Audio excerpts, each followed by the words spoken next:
Itu yang berfirman siapa? Mata ganti mata, gigi ganti Tuhan Yesus. gigi. Aduh, kacau. Kenapa? Aduh. Coba dibaca sekali lagi, Bos. Aduh. Makin parah ini kenapa? Halo, selamat datang, Gata. Silakan, mau bertanya apa, Pak? Oh, saya mencari agama sejak belum ada agama. Sejak kapan belum ada agama, Pak? Sejak saya punya adik meninggal. Berarti Ya. sebelum adiknya meninggal punya agama? Punya tapi bukan Kristen, bukan Islam, itu agama nenek moyang. Apa? Pelaut dong, agama pelaut. Karena nenek moyangku seorang pelaut, Pak. Gimana nih agama nenek moyang tuh apa? Oh, kurang paham. Itu yang Agama nenek moyang. yang macam potong-potong itu babi. Pagan. Macam potong-potong lagi. Ya, itu Pagan sembelih itu ayam. yang di kotak, Pak. Ya, sembelih ayam, ada siri-siri itu, ada Pagan itu yang nyium-nyium batu, Pak. Itu baru pagan. Pagan Quraisy Bisa itu tidak tahu ya? nyium batu, muter-muterin kotak. Gimana? Hah? Apa yang mau ditanyakan, Nyium-nyium Pak? batu, saya tidak tahu. Oh, mencari agama. Ya, apa yang mau Bapak tanyakan? Mencari agama kan bukan uang, Pak. Agama nggak bisa dicari lah. Mencari kebenaran. Mencari kebenaran. Berarti mau cari Yesus dong, karena Yesus adalah kebenaran. Kalau Anda mau cari Yesus, cari kebenaran, datanglah ke gereja dan minta dibaptis. Karena Yesus itu itulah. mengaku, akulah kebenaran. Jadi kalau Bapak nyari kebenaran, berarti Bapak nyari Yesus.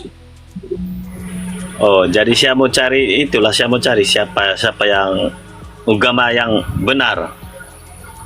Mencari agama yang benar. Agama. Ya, jadi kan seperti statement Anda yang mengatakan, yang dari awal Anda katakan, Anda mencari kebenaran, berarti Anda cari Yesus, sudah tepat, Anda masuk ke room saya. Kalau kamu mau kenal Yesus, boleh saya perkenalkan Yesus. Iya, silakan. Yesus itu adalah Allah yang mengenakan kemanusiaan, Allah yang mengenakan daging, yang mampu membangkitkan kita nanti setelah mati. Iya.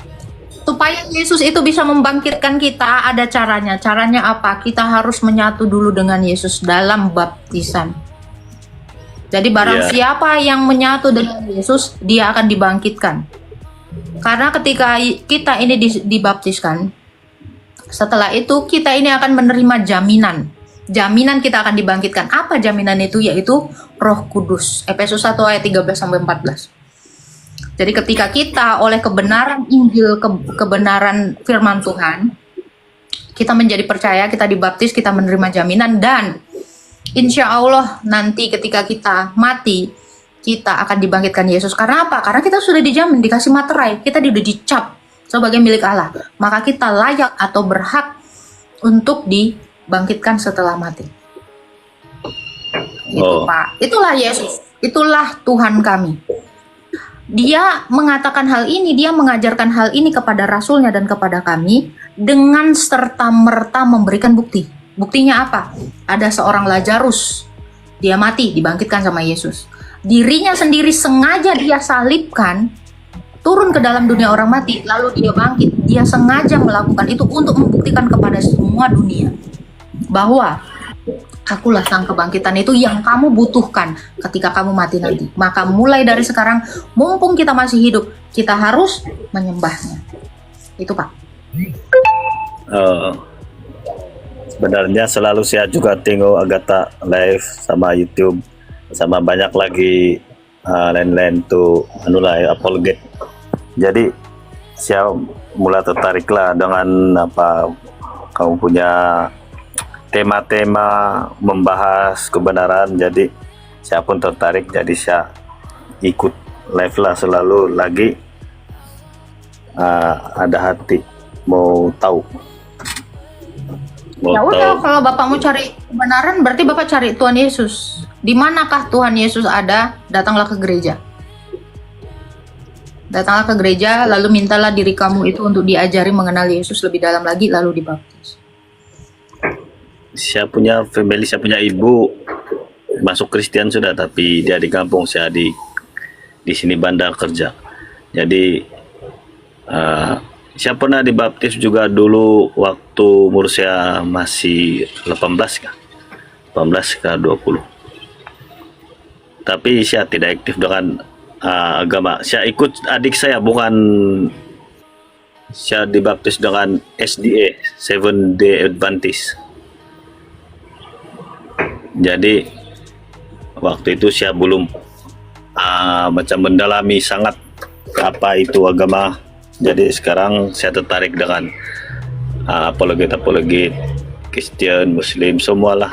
Jadi saya coba-coba untuk terjun ke ini pembahasan begini.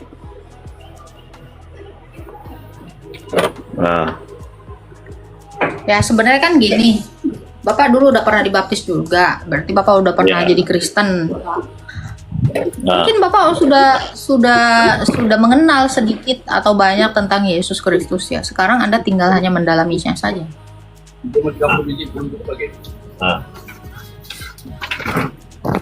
Hah?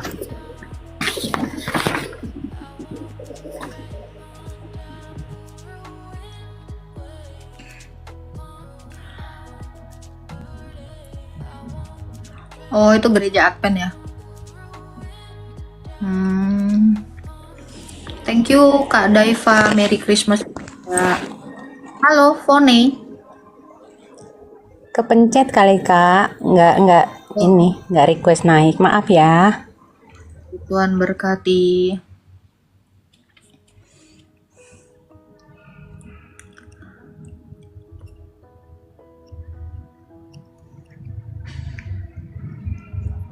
Thank you teman-teman, Merry Christmas untuk kalian semua juga. Nih apalagi si Risman nih, mau nanya apa lagi nih, muka kok nggak ganti-ganti, Man. Kok serem kali Risman. Shalom Kak. Halo. Nanya apa? Mana Kak, sehat Kak? Sehat Kak. Sehat-sehat. Puji Tuhan Yesus. Ya, Kak. Ada yang mau ditanya? Oh ada Kak, satu aja Kak. Ya. Ya kan. Yang saya ketahui di perjanjian baru itu ada yang dinamakan baptisan ya Kak ya. Baptisan selam ya Kak ya. Baptisan ya artinya Di per- selam. Iya, di perjanjian lama ada disebut baptisan juga Kak. Enggak, itu namanya mikweh. Itu pentahiran. Beda. Baptisan dengan pentahiran itu beda. Oh, berarti zaman apa namanya? Nabi-nabi di perjanjian lama itu bukan disebut dibaptis ya Kak ya. Bukan. Itu pentahiran itu, mikweh atau mikveh. Ada yang mau ditanya lagi? Malas sekali aku nengok mukamu loh. Iya loh Kak, nanti aku ganti Kak. Dari kemarin kau. Ini ganti profilnya seminggu sekali loh Kak. Baru berapa hari, ntar udah sampai 7 hari nanti. Bukan Diganti loh, profil, Kak. kalau gambar itu setiap detik bisa diganti, blok kotok. Oh ya, Ya, kalau gambar itu hari ini detik ini pun bisa kau ganti. oh ya Kak ya. Asal. Ya kadang nggak sempet juga loh Kak.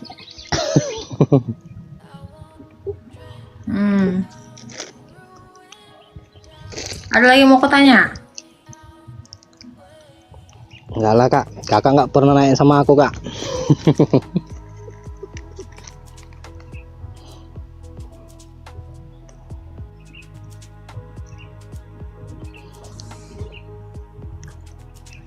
Turunlah kau. Serem kali. Ada lagi yang mau bertanya? Nah, ini lagi si Brahma Kumbara ini yang lelet-lelet ini lagi. Selamat Damai sejahtera, Bos. Ya, Bos. selamat Natal. Selamat Gak ada Natal. bos kau di sini. Bos Aku makanya ku panggil bos, aku nggak punya koin, lu kan yang banyak koin, makanya lu ku panggil bos. Ya, selamat Natal bos. Gak ada koinku cuma 300, nggak banyak-banyak.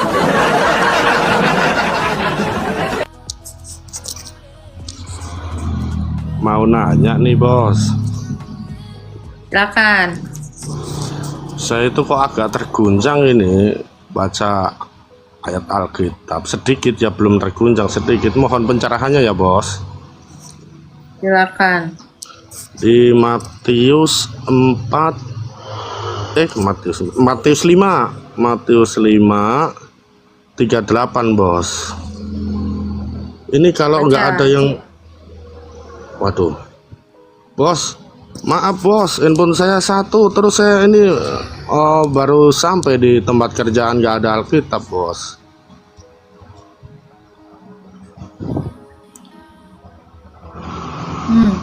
Matius 5:38 bos. Ini aduh, kalau nggak ada yang bisa ngejawab.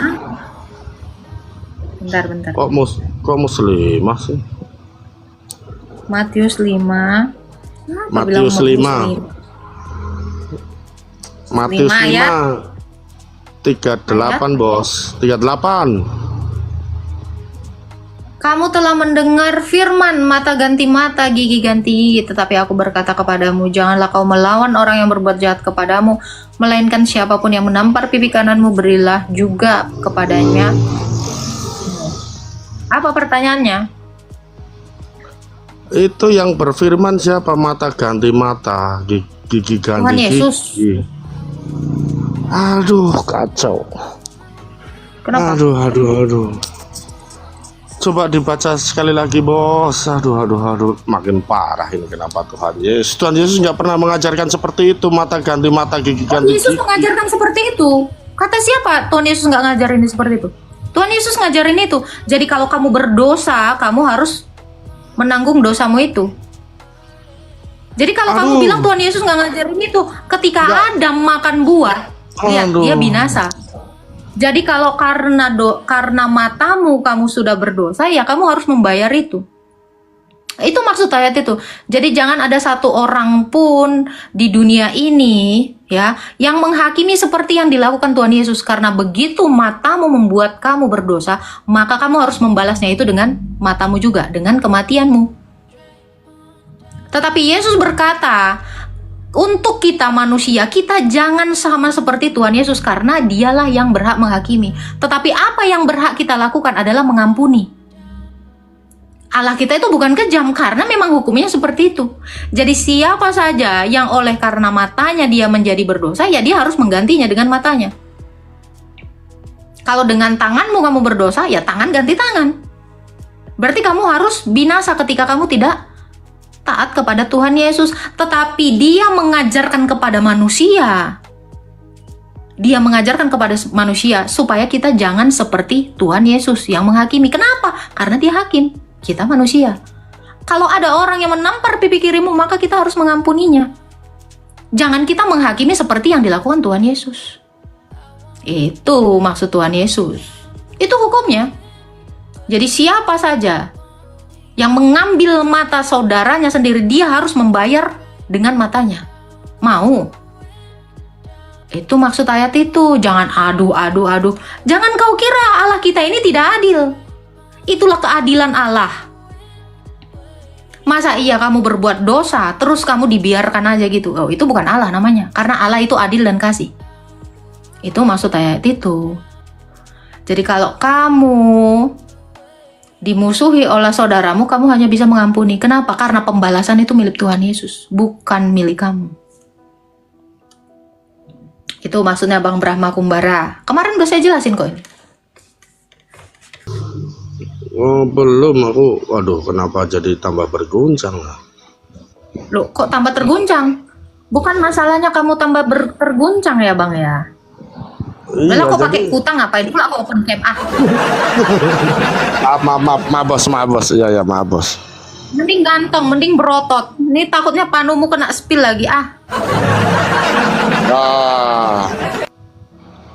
Bos, rada aja Canda, bukan ke Ki. situ. Aduh, kenapa jadi Apa? akhirnya jadi kelihatan sadis, Bos. Ngeri lah. Bukan kelihatan sadis. Tunggu. Saya kasih tahu kamu. Aduh. Allah itu adil dan kasih. Dengerin dulu, jangan adu-adu. Emang gua tabokin lu, adu-adu aja lu. Mending Dengerin. ditabokin. Nah lah, udah diem. Jadi gini, kamu harus tahu Allah itu adalah kasih, Allah itu adalah adil. Jadi kalau kamu bertindak seperti Tuhan Yesus, maka kamu menjadi Tuhan. Kalau ada yang nampar pipi kirimu terus kamu tampar balik, berarti kamu sudah mengadili, sudah menghakimi. Tuhan Yesus mengajarkan kepada orang jangan menghakimi, karena pembalasan, penghakiman itu haknya Tuhan. Jadi kalau kamu berdosa, kamu juga akan binasa. Emangnya ini ada yang berubah? Makanya kalian ya, orang-orang Kristen, kalian itu tidak pernah lagi mau takut kepada Tuhan Yesus. Karena apa? Karena kalian sudah tidak menganggap dia itu adalah adil. Kalian hanya mengambil sisi kasihnya Tuhan Yesus saja. Tetapi Yesus itu memiliki dua sisi. Dia adil dan kasih. Jadi hati-hati. Kalau kamu berbuat dosa, artinya kamu tidak mengasihi Allahmu. Kamu mengasihi sesamamu, tetapi kamu tidak mengasihi Allahmu. Kamu salah. Karena apa? Di dalam hukum Taurat, hukum yang utama dan terutama itu adalah mengasihi Tuhan Allahmu. Itu maksudnya. Kalaupun kalian mau bawa ayat Alkitab, di situ disuruh berperang. Allah yang berperang untuk bangsa Israel, bukan bangsa Israel yang berperang. Ini Allah itu tetap adil, Allah itu tetap kasih. Jadi untuk teman-teman Kristen, lu jangan sontoloyo, tidak menghormati Tuhan kita, seolah-olah karena dia mengatakan dia sahabat kita, terus kamu melupakan dia adalah Allah kita. Kita hambanya, kita tetap hambanya. Dia juga menganggap kita ini anaknya. Jadi jangan pernah memutilasi yang satu, lalu kamu menaikkan hanya yang satu saja. Yang saya lihat orang Kristen itu seperti itu. Kita harus takut kepada Allah. Jangan kita tidak memiliki ketakutan kepada Allah. Tapi rasa takut kita bukan karena takut akan penghukumannya, tapi takutlah karena kita tidak akan bisa selamat kalau kita mengecewakan Allah. Ketakutan kita adalah ketakutan kalau Bapa kita itu kecewa. Itu. Makanya kita takut kepadanya dengan rasa gentar dan kasih. Bukan dengan karena gentar ingin dihukum, takut karena hukumannya itu. Itu maksud ayat yang kamu bawa tadi. Ayat mata ganti mata itu di perjanjian lama, itu hukumnya Allah. Tetapi itu adalah kuasanya Allah, itu adalah prerogatif Allah. Kita nggak boleh. Itu maksudnya. Jadi kalau kamu bilang, aduh, iya. Memang kamu sembarangan bikin dosa. Memangnya kamu akan nggak dihukum kalau kamu berbuat dosa? Dihukum. Itu. Untuk teman-teman Kristen, saya katakan kalian itu hampir mirip dengan Kadrun. Kalian cuma mau menukil kasihnya saja, sama seperti Kadrun, hanya mau menukil kemanusiaannya, tidak menukil keilahiannya. Kalian pun kayak gitu, kalian hanya menukil kata-kata bahwa Allah kita mengasihi, tapi ingat, Allah kita itu hakim, Allah kita itu adil. Jadi kalian juga akan dihukum, karena seperti anak, kalau dia bersalah kepada bapaknya, kalian juga harus dihukum. Ya, paham ya? Oh, Tuhanku itu kasih. Tidak ada kasih yang lebih besar daripada seorang sahabat yang menyerahkan nyawanya. Oh, berarti Yesus itu sahabat kita. Dia sahabat kita, tetapi dia juga jangan kita lupakan, dia Allah kita. Dia sesembahan kita. Maka kita harus tunduk kepadanya. Itu. Makanya saya bilang, supaya iman kita tumbuh itu kita harus mengenal Allah kita itu lebih dalam lagi. Kita cuma kenal Allah itu baik, Allah itu baik, Allah itu kasih. Allah itu menakutkan. Karena dia ketika hari penghakiman akan datang dalam nyala api yang besar. Sangat menakutkan. Kalian pernah melihat nyala api yang besar? Itu menakutkan. Melahap kita. Nanti kita ini akan diselamatkan seolah-olah seperti keluar dari dalam api. Maka setiap orang Kristen harus membangun dasar imannya itu di atas dasar apa? Perbuatan yang seperti apa? Jangan suka-sukamu, udah terima Yesus, terus kau merdeka berbuat dosa. Bukan, kita diberdekakan dari dosa, bukan merdeka berbuat dosa. Seperti itu Bang Brahma Kumbara. Jadi jangan kau kaget. Mata ganti mata, iya. Kalau gara-gara matamu kamu berdosa, kau congkel itu kata Tuhan Yesus. Lebih baik kamu masuk ke dalam kerajaan sorga dengan tidak bermata daripada kamu secara utuh dengan matamu, kamu masuk ke dalam neraka yang menyala-nyala. Itu maksudnya. Allah kita itu adil. Ingat. Yang dimaksudkan begini, Bos. Jadi Pertanyaanmu aja, kau nggak usah jelasin yang dimaksudkan begini. Nanya aja.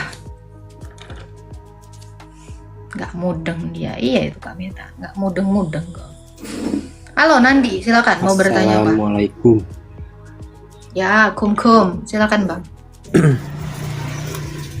Ya, gini ya, Mbak. Yang namanya Tuhan itu kan adil, ya, maha adil kan ya. Tanya aja ke saya, tanya aja iman Kristen. Jangan menjelaskan narasimu. Saya tidak menerima narasi orang di sini. Iya. Di mana keadilannya, Bu, kalau misalkan zaman dulu bisa melihat Tuhan, sedangkan zaman sekarang tidak bisa melihat Tuhan, Bu. Nanti kita akan melihat Tuhan, tetapi kita bisa mengenal Tuhan itu melalui pemberitaan yang melihat Tuhan. Rasul-rasul itu melihat Tuhan dan mereka memberitakan kepada kita. Makanya Yesus bilang apa? Berbahagialah orang yang tidak melihat namun percaya. Zaman sekarang kan banyak yang mau melihat Tuhan kan, nggak mau zaman dulu doang kan yang mau melihat Tuhan. Zaman sekarang juga banyak yang gitu mau kan. melihat Tuhan. Kami melihat Tuhan kami mengenal Tuhan kami. Tadi Sekarang udah ngejelasin. ada kan. Gini bang, kalau kamu bilang orang Kristen nggak pernah ngeliat Tuhan, saya ngeliat Tuhan tiap hari. Tuh Tuhan saya ada gambarnya, digambarkan sama Rasul Lukas. Karena Rasul Lukas itu sudah melihat Tuhan Yesus, maka Rasul Lukas itu menggambarkannya. Jadi kalau kamu bilang nggak adil dong kami tidak melihat Tuhan, kami melihat Tuhan. Tiap hari saya melihat Tuhan. Karena Rasul Lukas sudah menggambarkan apa yang dia lihat. Gimana kan tidak adilannya? Itu bukan bertemu, Loh, itu kok tapi kamu menghadap. Bukan dong. Orang saya sudah melihat kok. Kita tak melihat Harus bisa membedakan ya. benar dan menyembah Sang Roh Kudus. Loh, siapa bilang? Nih, 800 orang sudah melihat Tuhan saya. Jadi kalau kamu bilang nggak adil dong, oh adil nih. Rasul Lukas melukiskan Tuhan saya sudah melihat Tuhan. Di mana Lah keadilan? kamu yang nggak ngelihat Tuhanmu. Kami sudah melihat Tuhan kami. Mana Tuhannya? Coba. Mana coba lihat. Kamu kan mau lihat ini nih Tuhan Yesus kami. Dilukiskan sama Rasul gondrong. Lukas. Karena Rasul Lukas sudah melukisnya. Gondrong ya. Tuhan Ibu. Nah, kenapa? Kamu mulai mau body shaming, mau kayak Ratu Entok? Bukan. Mau coba-coba kayak Ratu Entok di penjara, mau ngata-ngatain gondrong. Kalian dong, kasih tahu, bilang suruh cukur, mau ngikutin jejaknya. Nah, kan? Lu nanya, nggak ngeliat Tuhan, ditunjukin, ke gondrong, mulai body shaming. Kan? Takut. Gitu ya. Jadi kalau ada yang bilang nggak adil dong, Tuhan saya adil kok. Makanya kan saya dibilang di dalam ucapan bahagia, berbahagialah orang yang tidak melihat secara langsung, namun percaya. Kami percaya. Rasul Lukas sudah menggambarkannya. Jadi siapa yang bilang orang Kristen nggak pernah melihat Tuhannya? Lihat. Abraham sudah melihat Tuhan dalam rupa manusia. Apa rupanya sama dengan 2000 tahun yang lalu? Belum tentu. Jadi kalau untuk orang-orang yang mengatakan, kok Tuhanmu wajahnya berubah-berubah? Ketika Allah bertemu dengan Musa, Allah menampakkan dirinya seperti semak. Semak api yang tidak terbakar. Memang Allah kami itu penampakannya berbeda-beda. Kenapa? Nah, kenapa? Nggak ada masalah, karena dia dapat menyerupai apapun. Tuhan kami mampu menyerupai apapun, tetapi apapun tidak bisa menyerupai dia. Bisa lihat bedanya di sini? Ya, karena punya kuasa. Jadi untuk yang mengatakan Tuhan mau menyerupai sesuatu, iya, karena dia mampu. Saya aja nggak bisa menyerupai agar-agar. Kenapa? Karena saya nggak mampu. Serius. Saya nggak bisa menyerupai ring light ini. Kenapa? Karena saya manusia yang tak mampu. Tetapi Tuhan saya bisa jadi kayak ring light, bisa menjadi kayak saya, bisa menjadi apapun, bisa menjadi pohon, bisa. Kenapa? Karena dia mampu, bos. Itu. Jadi untuk orang-orang yang bilang, lagi. Ya, untuk orang-orang yang bilang nggak adil, Tuhan saya itu adil. Paham ya? Menyerupai babi dong, belum pernah. Masalahnya dia belum pernah menyerupai babi. Kenapa? Karena mungkin dia belum mau. Kalau Tuhan tidak mau menyerupai babi, kok kamu maksa? Siapa kamu yang memaksa kehendak Tuhan saya? Itu. Merry Christmas. Ya, Merry Christmas juga. Ya. Ya, terima kasih mau nanya. Ada yang mau ditanyakan, Pak? Ada yang mau Yang mau ditanyakan? ditanyakan adalah kenapa Yesus sering menggunakan bahasa kiasan? Tuhan Yesus tidak menggunakan bahasa kiasan. Tuhan Yesus itu bagi saya tidak menangkapnya mengatakan sesuatu dalam bahasa kiasan.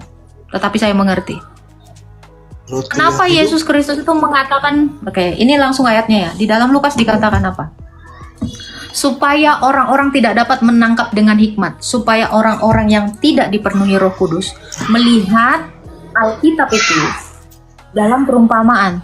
Tetapi orang-orang yang sudah dipenuhi Roh Kudus menangkap itu dengan iman dan percaya. Jadi kalau kamu katakan, kenapa Yesus itu berkata-kata dalam perumpamaan? Di mute dulu ya. Dengarkan saya baik-baik. Orang Kristen mengerti apa yang dimaksudkan Tuhan Yesus.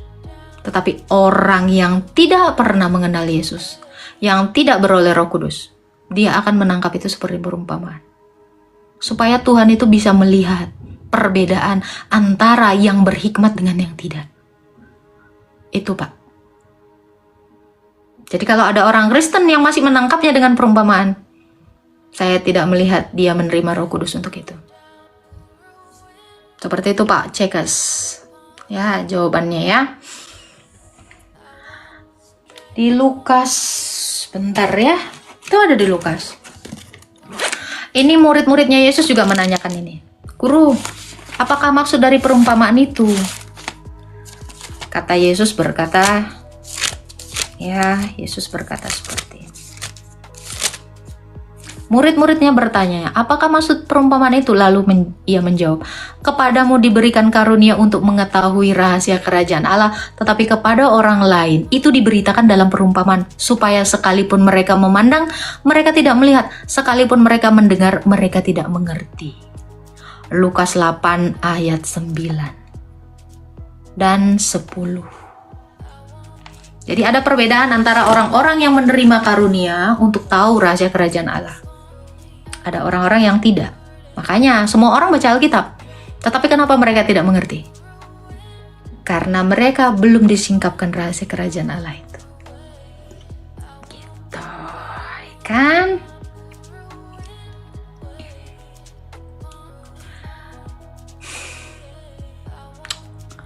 Ada lagi yang mau bertanya? Silakan, ini ada Naya. Naya. Silakan Naya. Halo. Ya. Loh. Selamat siang. Selamat Ya. siang, Pak.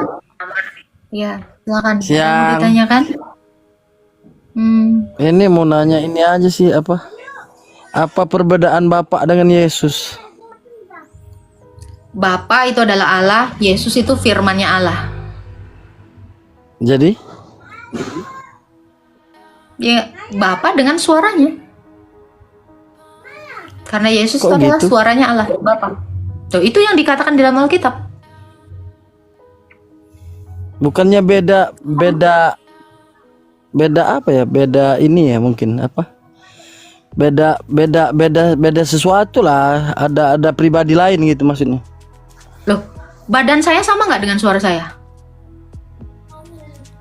Beda dong. Ya iya, tapi suara saya ada di dalam badan saya kan? Iya memang beda tapi memang iya. suaranya Jadi kalau saya suaranya analogikan, nempel. iya. Jadi kalau saya analogikan, Bapak itu badan saya, suara saya itu adalah Yesus. Beda tapi satu. Berarti Bapak manusia juga ya? Makanya Yesus berkata, aku di dalam Bapa, Bapa di dalam aku. Aku datang dan keluar dari Bapa. Berbeda namun satu dalam hakikat. Sama seperti saya satu. Allah kami satu. Yaitu Bapa.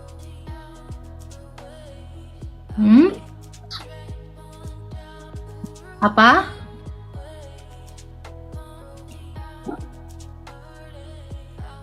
Berarti suara saya juga badan dong.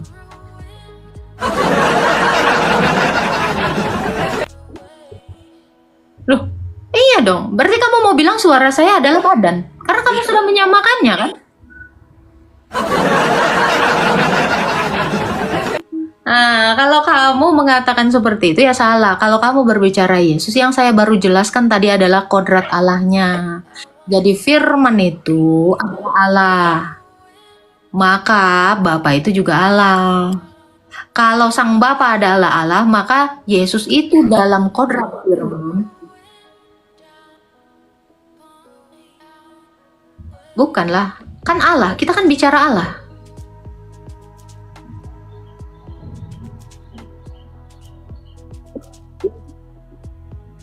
Yesus itu adalah Allah yang mengambil kodrat manusia.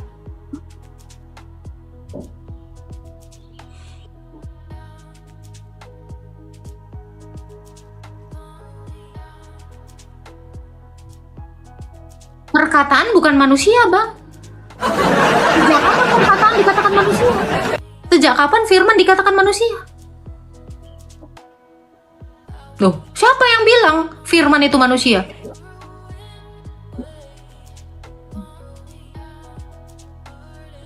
Apa? Ya apa? Kan saya bilang Yesus itu firman, Bapa itu Allah. Loh, kamu nggak ini.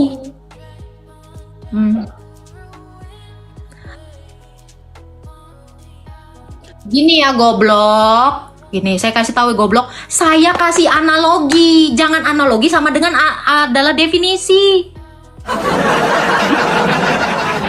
Saya kasih perumpamaan diri saya. Bukan saya adalah Allah. Aduh, dungu. Emosi pula aku sama orang dungu kayak gini. Ibarat. Ngerti nggak ibarat? Berarti bukan Allah.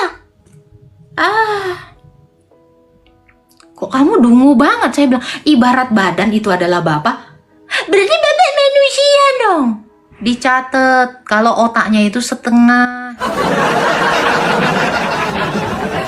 Capek pula aku ngomong sama botol kayak gitu.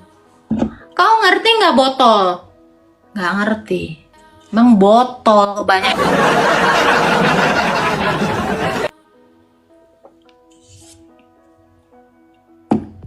Kan gue jelas-jelas nih. Ibarat saya ini badan itu seperti badan. Berarti Bapak manusia dong. Jadi kalau saya ngasih analogi, jangan analogi definisi. Kan tolol. Capek pula aku ngobrol sama orang botol.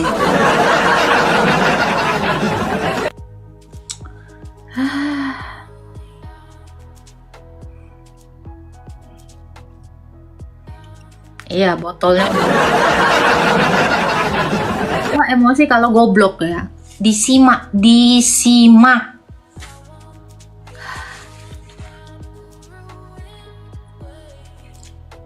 Oke, kita ulang sekali lagi. Kalau masih dungu ya, mending ngangon kambing aja bang. Kita ulang. Coba kita ulang lagi sekali lagi ya.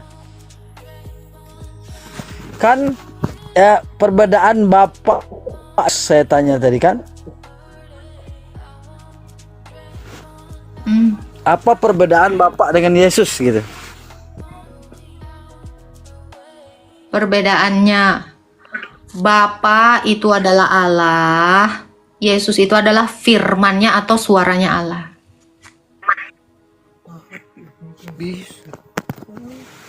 Jadi Allah kami ini berfirman, Allah kami ini punya suara, Allah kami ini bukan batu, Bang. Kasih tahu. Nah, Allah kami itu bukan seperti botol yang satu ini yang nggak bisa ngomong. Jadi Allah kami ini punya firman. Firman itulah, diem dulu, Dungu. Dengar.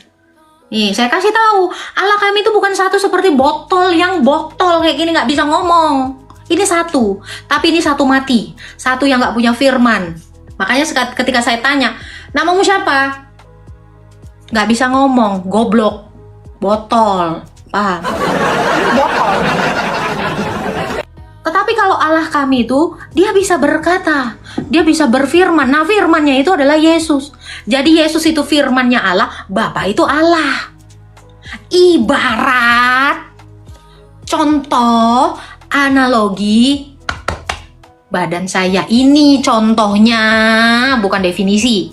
Ini badan, suara ini adalah firman. Suara inilah yang menjadi Yesus itu. Bapa itu adalah badannya satu. Ini satu hidup, ini satu mati, satu botol.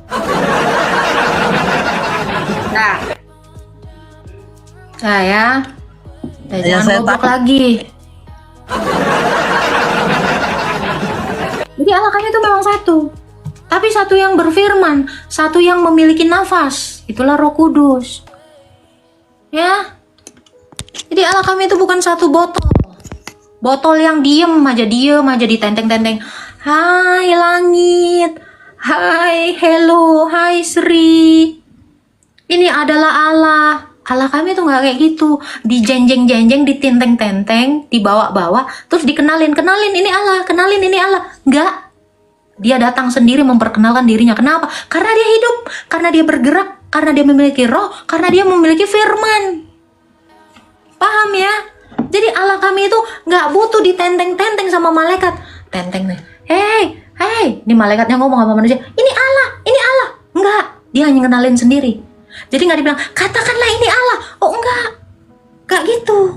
Dia langsung mengakui, akulah Allah. Jadi dia nggak perlu lagi ngomong kan, katakanlah dia Allah, yang satu. Dia tidak sama dengan diri, dia tidak sama dengan ciptaan. Enggak, dia langsung bilang sendiri, gue Allah. Tuh.